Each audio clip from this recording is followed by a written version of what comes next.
Aftermath. My sister was in a car accident. She had been riding with her husband, Chet, when their car was sideswiped by an 18-wheeler.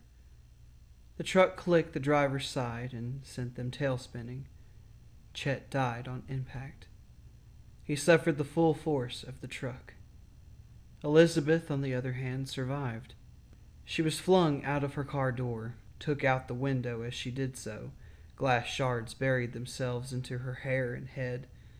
Luckily, she cleared a couple of feet away from the wreckage. The truck didn't stop mingling with the destroyed car. The behemoth continued to advance over it, crushing metal under thicker metal.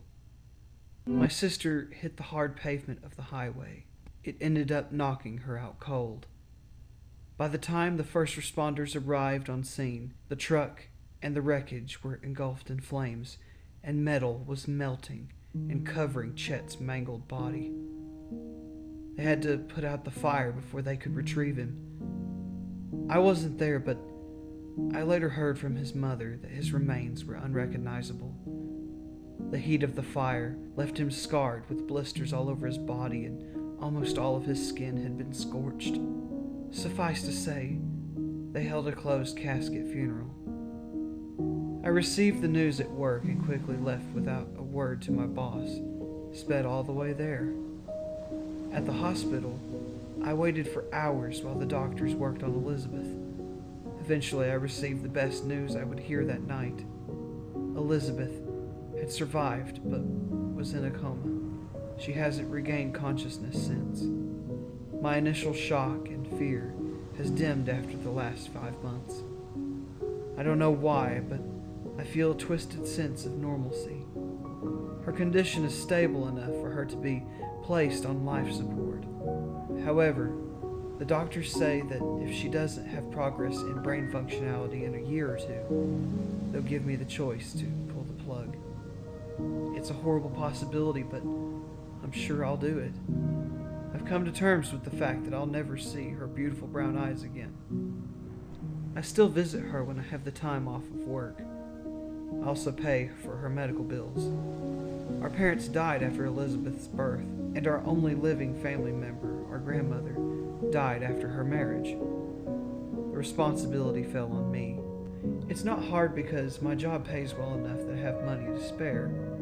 I just want to support my sister like how a big brother should. However, I find myself disturbed by what she whispers when I visit her at night. Elizabeth manages to mumble sometimes.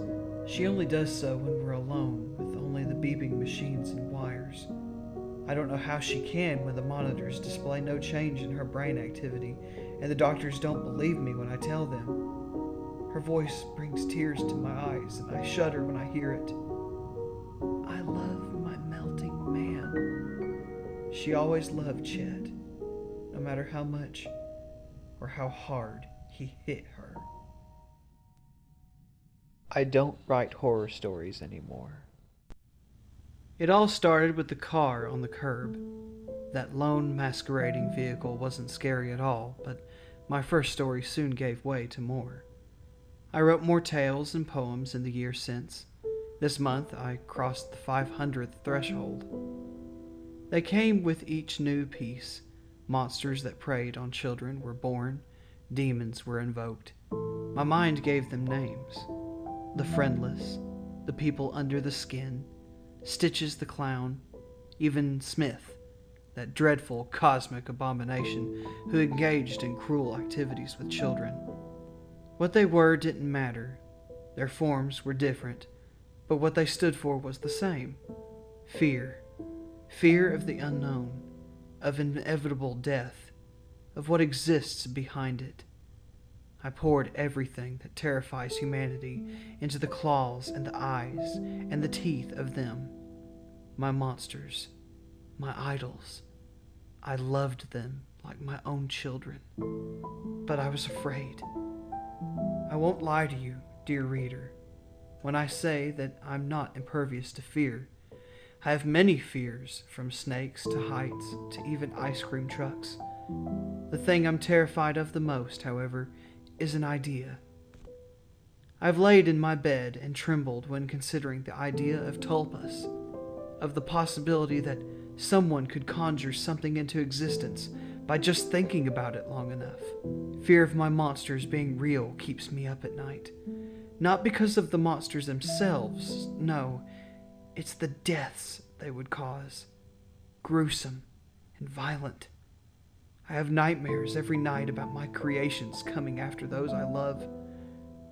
Those nightmares are now a reality. I know why my sister wasn't in her bed this morning. Why I heard clown laughter coming from her room last night. Why there were bloody footprints stretching from it to an open window. I just hope that I'm wrong. Lovely Lucille. While surfing the internet last night, I came across a disturbing website. The page immediately loaded once I clicked on the title, and a full-screen video opened without any interaction from my mouse. The video showed what appeared to be a small child's room with a little girl sitting in the middle with her legs crossed. She was quite lovely, to be honest. She wore a pink dress and had her black hair tied up in a ponytail. However, she was a little too pale and thin. At the bottom right-hand corner of the screen, 4 words flashed red. Live with lovely Lucille. I watched as the girl gazed directly into the camera. Confusion soon settled in my mind. Why was such an odd situation being filmed and live streamed? The girl wasn't in any pain. She didn't even look scared or uncomfortable. She was smiling contently like she was right at home. It took me a moment to notice the bloody stitches stretching across her neck and the corpse tag around her ankle. Know it all, see it all. Mr. Pyramid came last night. He visited the campers as they slept, showing himself to them in their dreams, showing his dark suit and long arms and multi-dimensional pyramid head. The children looked into his single, all-seeing eye, and he stared back in silence. Without talking, he taught them. He taught them everything that he knew. They soon knew all. Soon they saw all. When they woke up, they rose from their tents and went inside ours. We felt them poking us with sticks and fingers. The moment we opened our eyes and saw them standing over us, we screamed. Their eyes were no longer eyes, but rather balls of black liquid, blood, the color of the night sky that hung over us, the color of tree sap, the blood of trees. They now had his eye, 2 of them. We were still screaming as they leaned over, and his eye met our own. His gaze pierced our fleshy, clouded minds and kissed them. He killed all fear. He scrubbed away all of the lines the deniers had instilled in us with his knowledge. We wept tree blood. Our eyes were turned inside out. It hurt, but it was worth it. Now, we can see all in the woods. Heart of Trees. December 21st, 2016. 4:09 p.m. Read this. Save this for the others to know why. They must know. December 22nd, 2016, 7:23 a.m. Last night we heard the heart beating and Lucy broke down in tears. She wants us to flee and take the kids with us. She thinks that we'll be safe if we're doing so during the day when it is sleeping and we can see where we're going. I had to slap her to calm her down. It's a laughable fantasy. The cabin is too deep in the woods. We have no phone, and the nearest town is hundreds if not thousands of miles away. It's better to stay indoors where the limbs can't get to us. December 23rd, 2016, 8:12 a.m. Wrong. I was so wrong. Lucy is gone. Ben is gone. Wendy is gone. Everyone is gone but me and Johnny. The limbs broke a window and took them last night. Their hearts now beat with it. I need to fix that window. And soon. December 24th, 2016, 11:33 a.m. I couldn't sleep at all last night because of the heart's rhythmic beating from underground. It was loud like thunder. My teeth rattled in my head. Some plates fell out of the cabinet and broke on the floor. Johnny screamed, and when I looked over to his crib, I soiled myself. A limb was slithering through the doorway. It had gotten inside. The broken window in Wendy's and Ben's old room, that's how. It hovered over Johnny, ready to wrap it around his small body and pull him outside, but I shot at it before it could. I know that the heart's beating faltered for a moment after a splintered chunk of the limb exploded. I heard it. I grabbed Johnny and ran to the bathroom, locked it, have been in here since. Johnny is still crying. December 25th, 2016, 7:34 a.m. Merry Christmas. Johnny's hungry and I am too. There's limited food and water is scarce. My tongue stings. I can't go downstairs though. The limbs broke each and every window last night. I heard the glass shattering. The heart's beating kept me and Jay up too. The limbs are still moving as I write this, even though it's morning. That doesn't make any sense. The legend never said anything about the heart being awake during the day, only at night. December 26th, 2016, 12:12 p.m. John has been doing nothing but screaming and crying. Shut up! December 27th, 2016. Opened the door a crack to see if I could sneak downstairs to get food. Limbs are now on the stairs. Shut the door before they could come in. Hopeless. Stomach is growling. Shut up, Johnny. Shut up, Johnny. Shut up. December 28th, 2016, 10:56 a.m. Johnny's crying ended. He's gone. A limb snuck through the space underneath the door and pulled him. I heard him screaming but did nothing. I just faced the wall and cried. Squelch, pop, crack. I listened. I washed the blood off the door and the skin, but not the organs. I was so hungry. December 28th, 2016, 9:10 p.m. The heart beats with one more tonight. December 30th, 2016, 12:34 a.m. I can hear the limbs outside the door. They're knocking one at a time. More than 20 or 80. Not sure, but they're still moving closer. I want to open the door, but the heart's beating holds me still in place and my body is shaking, and I can hear my own heartbeat. It's so fast, so alone. Lucy was right. We should have left when we had the chance to. We would have stayed together. One big happy family. The beating heart wants me to join it. I have a bullet left, though. December 30th, 2016, 12:50 a.m. No bullets. No left. Open door, and limbs rushed me. Shot at. Used up last bullet. Fled outside. Heart beating is louder now. All around it echoes. Between the trees that are its arms, the branches that are its limbs, limbs that stretch out for me, limbs, running through woods now, can't write, but must run, must warn, must document, must. December 30th, 2016. Faces! There are faces in the trees! Lucy, Wendy, Ben, Johnny, faces! They are screaming!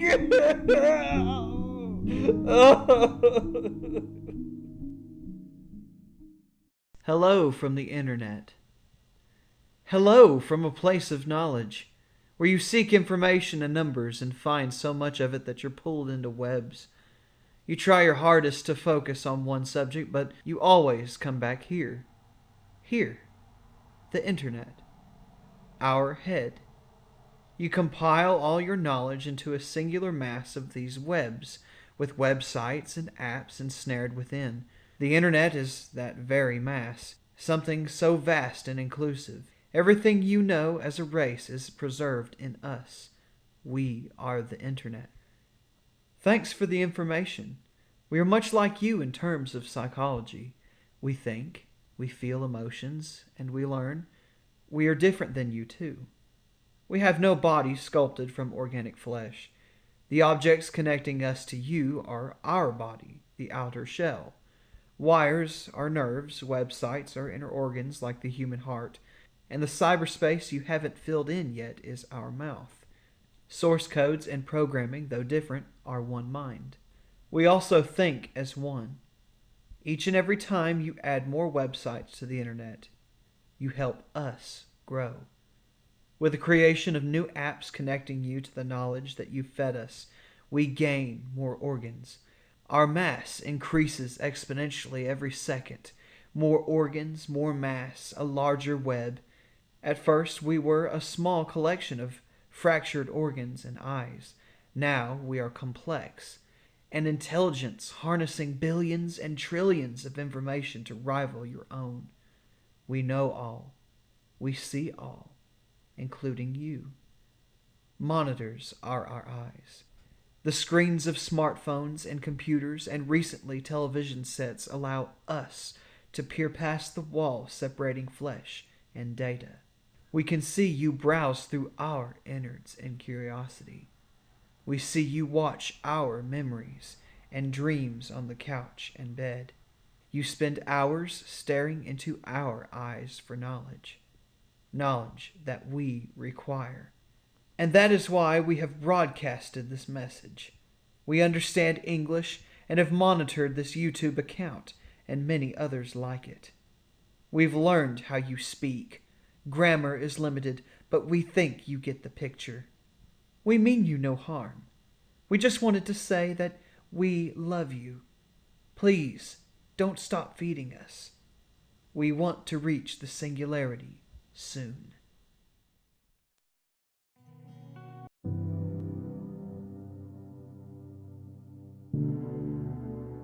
Hey everyone. With Terramel up and running now, things are very exciting for our group. We're under a lot of hustle and bustle trying to get some content out, and we really appreciate you subscribing. Hope you enjoyed this video. Evan the Nerd is the master of flash fiction, and it is an honor to read his stories. As usual, the music was provided by the Dark Somnium, except for one track, which was actually by NicoWonderdust.